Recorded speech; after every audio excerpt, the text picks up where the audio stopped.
Hey folks, Matt from artoftheimage.com. Recently talked about Casey Neistat, the Panasonic GH5, and the Panasonic GH5 versus the Sony A65 for vlogging. Casey had come out and said that the A65 had better autofocus, had better image quality, but what one was his favorite camera? The Lumix, the GH5. And the whole reason was the vari-angle LCD, because to him, which I totally agree with, it's very hard to vlog without a flippy screen. Now, we have a contrary point of view to that. We have a viewer writing in with some very interesting feedback or response. We have Fun with Bugs. And it sounds like they have a YouTube channel, so if you want to look them up, or Fun with the Bugs, sorry, you can check them out. I used to use an A6000, Sony A6000, at a time when we did family vlogs on our channel, and the non-flip-out screen was never an issue because it nailed focus every single time and was pretty easy to know where to point the lens to be in frame. Unfortunately, the Sony A6500 was out of my price range, or I would have chosen it over my G85. My price point put Sony's A6300 in the running, but the lack of IBIS and its overheating problems took it out of the running. While the A6500 has been reported to overheat also, it is supposedly better.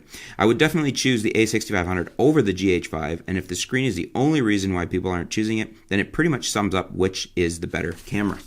So, Fun with the Bugs. Thanks for your feedback. And some good points here.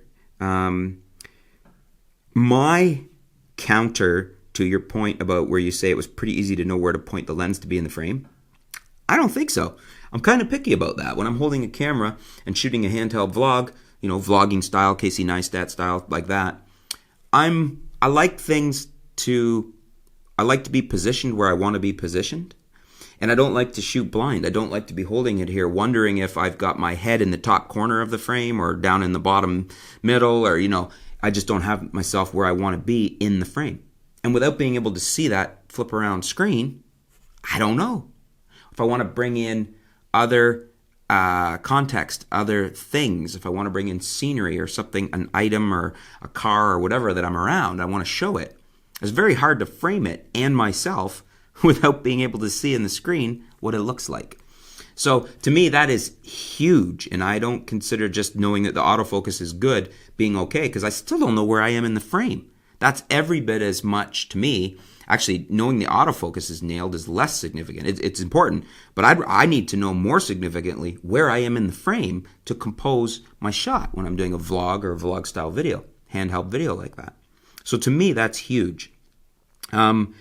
The overheating problems on the A6300 definitely are there. I've done a series of tests on them. I just haven't had the time to crunch them all into video and put them out for you. I did try all the solutions out there, tried some mixes on them, and I did figure out what's the best solution for it. Actually, there's a couple different ones, and also a couple of them depend on what you're shooting and what your requirements are for audio.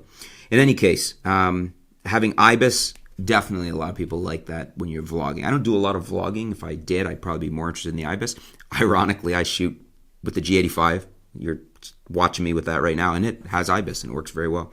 So you say I would definitely choose the A65 over it if the screen is the only reason.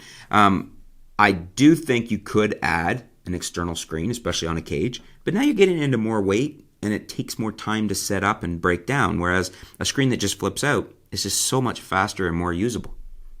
So I appreciate your feedback, and I'm curious to know, are those of you out there that are on the side of Fun with the Bugs, that you would rather have the A6500 for its advantages in autofocus and the image quality, and you don't care about the screen?